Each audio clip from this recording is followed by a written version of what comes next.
Hey everyone, ever looked at the Bible and wondered if there's more to it than what's in front of you? Well, you're in for a treat today. The Bible is this incredibly influential book, right? But did you know there are actually some books that were considered but never made the cut? Let's dive into the fascinating world of those legendary texts that were removed from the Bible. The Bible is made up of two main sections, the Old Testament and the New Testament.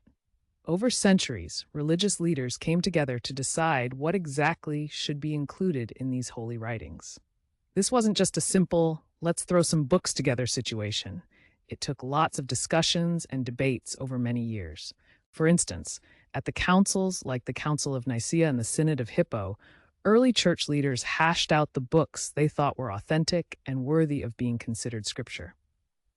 It was a big deal. Now, you might wonder, what was the magic formula for selecting these texts? Well, they had a few criteria. The books had to be written by apostles or their close followers. They also needed to align with the core beliefs of early Christians. There was no room for outliers. Lastly, if a book was generally accepted during church services and used by the early Christian communities, that highlighted its significance. Let's get to the juicy stuff. Here are some fascinating books that didn't make the final cut. First up is the Book of Enoch. This text is super intriguing. It dives deep into themes of heaven, judgment, and the nature of evil, capturing the imagination of many early Christians. It was even quoted in the New Testament but decided not to be included in the Bible. Next, we have the Gospel of Thomas. This one is a little different. It's filled with mystical sayings attributed to Jesus, mostly emphasizing personal spiritual knowledge over traditional teachings. A lot of people find it challenging compared to the more familiar Gospels we're used to. And then there's The Shepherd of Hermas. This is a unique book that talks about visions and moral teachings. It was quite popular in early Christianity, but despite its popularity, it never got the nod into the official canon. Lastly, let's not forget the Infancy Gospel of James. This book gives a charming glimpse into the childhood of Mary and Jesus, portraying their early lives in a way you won't find in the traditional Gospels. So, why were these intriguing texts left out? There were a few reasons.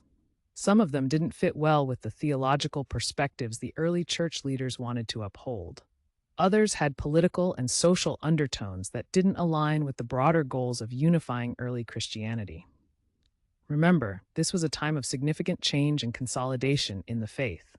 Plus, different Christian groups had their own views on what should be considered scripture, which also played a role in excluding certain books. The absence of these texts has had such a lasting impact.